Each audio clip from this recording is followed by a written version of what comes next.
آقا کائنات صلی اللہ علیہ وآلہ وسلم نے ایک مقام پر پڑاؤ ڈالا ہے، اور وہ مقام ہے ام معبد کا گھر۔ ام معبد جو ہے وہ در حقیقت مکۃ المکرمہ سے مدینہ المنورہ جانے والے سفر کے دوران ایک مقام پر رہنے والی خاتون اور عورت کا نام ہے، اور نبی رحمت صلی اللہ علیہ وآلہ وسلم اس سفر کے دوران جب توشہ سامان کم ہوا، کھانے کو کچھ موجود نہ تھا، تو آپ اس کے گھر پر رکے ہیں اور دروازے پر دستک دے کر اس سے دریافت کیا ہے کہ آپ جو ہے گھر میں اگر کھانے کو کچھ ہے تو ہم مسافر ہیں، ہماری ضیافت کا انتظام کریں۔ تو اس بوڑھی عورت جس کو ام معبد کہتے ہیں، اس نے جواب میں کہا ہے کہ میرے گھر میں اس وقت تو کچھ بھی نہیں ہے، جو بکریاں تھیں کمزور اور لاغر وہ بھی میرا شوہر ابو معبد جو ہے وہ چرانے کے لیے اپنے ساتھ لے جا چکا ہے، گھر تو اس وقت خالی۔ حضور علیہ الصلوۃ والسلام کو اس کے گھر کے صحن میں بندھی ہوئی ایک انتہائی لاغر اور کمزور بکری نظر آئی۔ نبی رحمت صلی اللہ علیہ وسلم نے فرمایا کہ یہ بکری کیا ہے؟ تو اس کے جواب میں اس نے کہا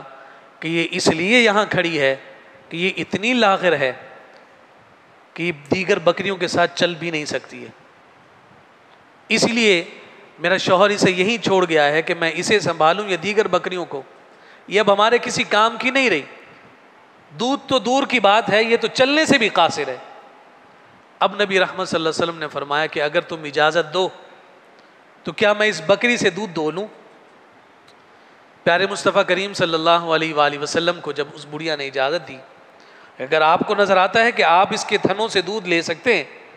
سو بسم اللہ آپ آئیے اور اس سے دودھ لیجئے۔ کائنات کے تاجدار صلی اللہ علیہ وسلم جو عالمین کے لیے رحمت بن کے آئے، آپ اس بکری کے قریب گئے ہیں، اس کی پشت پر ہاتھ پھیرا ہے، اور اس کے تھنوں کو جب اپنے مبارک ہاتھ لگائے ہیں تو وہ تھن دودھ سے بھر گئے۔ مصطفیٰ کریم صلی اللہ علیہ وسلم نے ام معبد سے برتن منگوایا، حضور علیہ الصلوۃ والسلام نے دودھ دوہا، اس کے ذریعے سے حضور نبی رحمت صلی اللہ علیہ وسلم نے عبداللہ بن عریقت کو پلایا، عامر بن فہیرہ کو پلایا، جناب صدیق اکبر رضی اللہ تعالیٰ عنہ کو پلایا، ام معبد کو پلایا، حضور نے خود پیا، پھر حضور علیہ الصلوۃ والسلام نے جس برتن میں بھر رہے تھے اسے بھرا، پھر ام معبد سے کہا کہ گھر میں کوئی اور برتن بھی ہے، وہ ایک اور برتن لے کر آئی، آقا کائنات صلی اللہ علیہ وسلم نے اسے بھی دوہا، وہ برتن بھی بھر گیا، اور برتن ہے وہ اور برتن لے کر آئی، یہاں تک کہ گھر کے سارے برتن ختم ہو گئے، لیکن اس لاغر اور اس کمزور بکری کا دودھ اب بھی جاری و ساری تھا کہ جس کی جانب میرے مصطفیٰ نے نگاہ رحمت فرما دی تھی،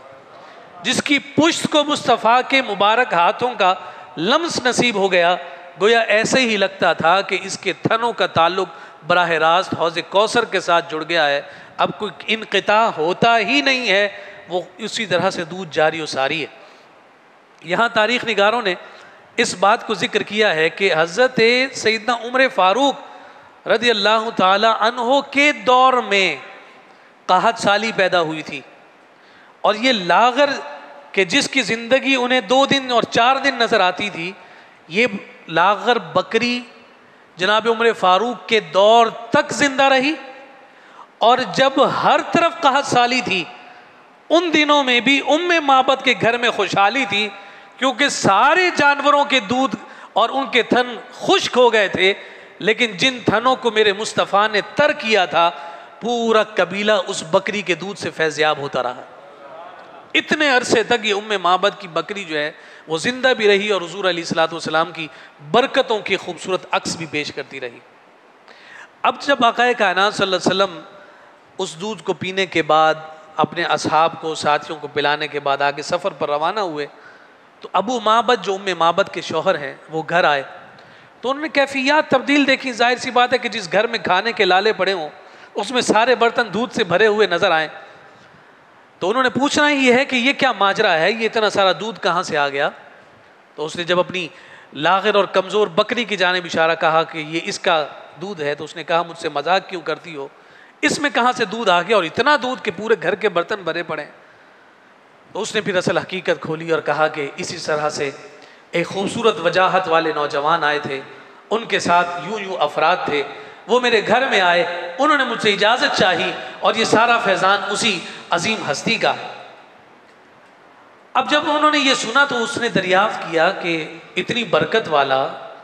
جس کی تو اتنے تذکرے کر رہی ہے، یقیناً تیری اس کے ساتھ گفت و شنید بھی ہوئی ہوگی، بتا اس کا نام کیا ہے؟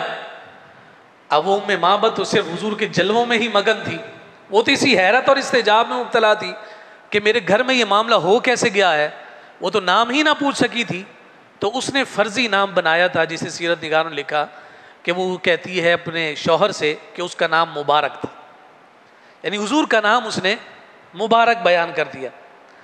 اور جب مبارک نام رکھ دیا تو اب ابو معبد یہ کہنے لگا کہ اب یہ بھی تو بتاؤ کہ وہ دکھتا کیسا تھا۔ بادیہ نشین وہ عورت ہے، ایک ایسے مقام پر رہتی ہے کہ جہاں پر قرب و جوار میں کوئی تعلیم اور تعلم کا سلسلہ نہیں ہے، کھیتی باڑی اور چرواہ گری اور بکریوں کا چرانا جن کا مشغلہ ہو،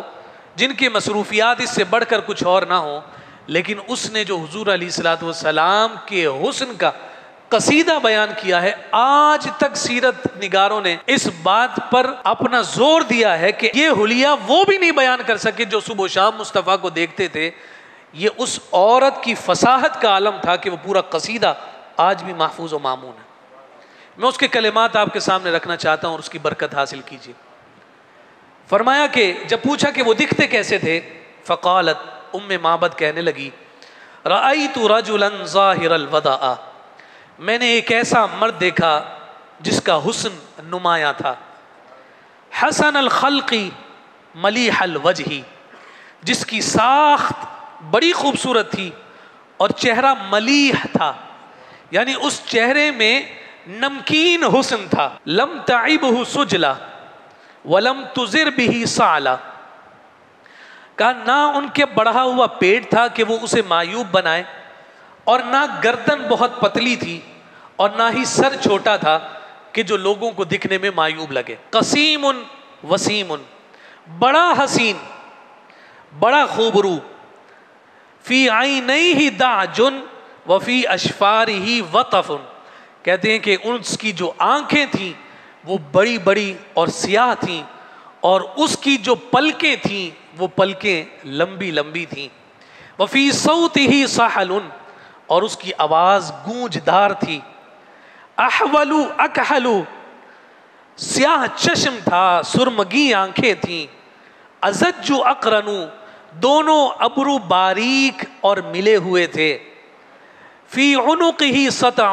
گردن چمکدار تھی، وفی لحیتہ کساسہ، اور جو داڑھی مبارک تھی وہ گھنی تھی، بھری ہوئی تھی، اذا صمت فعلیہ الوقار، جب وہ خاموش ہوتا تھا تو وقار کا پہاڑ نظر آتا تھا، وَإِذَا تَكَلَّمَ سَمَا وَعَلَاهُ الْبَهَا، جب گفتگو کرتا تھا تو چہرہ پر نور اور بارونق ہو جاتا تھا، حلو المنطقی، شیریں گفتار تھا، بات کرتا تھا تو ایسے لگتا تھا کہ مٹھاس ابل ابل کر باہر آ رہی ہے، فصل لا نظر ولا حذر، گفتگو واضح ہوتی، کوئی بے معنی جملہ نہ ہوتا اور نہ ہی کوئی بیہودہ گفتگو کرتے تھے، کأن منطقہ خرزات نظم یتحدرن، گفتگو موتی کی طرح پیروئی ہوئی نظر آتی ہے، ایک لڑی نظر آتی ہے کہ جیسے موتیوں کا ہار ہوتا ہے، ابہى الناس واجملہ من بعید واحسنہ من قریب، دور سے دیکھنے والا سب سے زیادہ باروب اور جمیل نظر آتا تھا، اور جب قریب آتا تھا تو اور زیادہ سونا اور عظیم لگتا تھا۔ یعنی جو دور سے دیکھتا ہے، دور سے دیکھنے والے کو بھی خوبصورت لگتا ہے، لیکن جو قریب سے دیکھتا ہے اسے اور زیادہ خوبصورت لگتا۔ پھر فرمایا ربعۃ، قد مبارک جو تھا وہ درمیانہ تھا، لا تشناہ عین من طول، نہ اتنا طویل کہ آنکھوں کو برا لگے، لا تقتحمہ عین من قصر، نہ اتنا پست کہ آنکھیں اس پستی کو حقیر سمجھنے لگیں۔ پھر آگے فرمایا غصن بین غصنین فہو انظر الثلاثۃ منظرا واحسنهم قدا، فرمایا آپ دو شاخوں کے درمیان ایک شاخ کی مانند تھے جو سب سے زیادہ سرزب و شاداب اور قداور ہو، لہو رفقاء یحفون بہ، اب ابو بکر کا تذکرہ آ رہا ہے، ان کے ایسے ساتھی تھے جو ان کے گرد حلقہ بنائے ہوئے تھے۔ یہ گویا کہ اسی جانب اشارہ تھا کہ جب حضرت صدیق اکبر سفر میں کبھی حضور کے آگے، کبھی پیچھے، کبھی دائیں، کبھی بائیں، حضور کہتے ہیں ابوبکر کیا ہے، تمہیں چین کیوں نہیں آتا، اتنی بے چینی کیوں ہے؟ تو کہتے ہیں یا رسول اللہ مجھے آپ کی حفاظت کا خوف ہے کہ کوئی دشمن آپ کو آگے سے حملہ نہ کر دے، آگے آتا ہوں تو پیچھے کا خوف آتا ہے، میں پیچھے آ جاتا ہوں، پھر دائیں جانب کا خوف آتا ہے، پھر بائیں جانب کا خوف آتا ہے۔ یہ اسی جانب اشارہ، لہو رفقاء یحفون بہ، ان کے ایسے ساتھی تھے جو ان کے گرد حلقہ بنائے ہوئے تھے۔ ان قال استمعوا لقوله، جب وہ اپنے ساتھیوں سے کلام کرتے تھے تو وہ سارے خاموش ہو کر سنتے تھے۔ وَإِنْ أَمْرَ تَبَا دُرُوا لِأَمْرِهِ، اگر آپ انہیں حکم دیتے تو وہ فوراً اس کو بجا لاتے۔ محفوظ محشود، فرمایا وہ سب کے مخدوم تھے، سب کے محترم تھے۔ لا عابس ولا مفند، نہ وہ ترش رو تھے اور نہ ہی کوئی ان کے فرمان کی مخالفت کرتا تھا، ہر ایک ان کی بات مان رہا تھا۔ پورا قصیدہ اس معبد نے ذکر کیا جو چند لمحے آقا کائنات صلی اللہ علیہ وآلہ وسلم نے ان کے ساتھ گزارے، اور اس نے جو حضور کو دیکھا تو اس کی پوری کیفیت کو ذکر کر دیا۔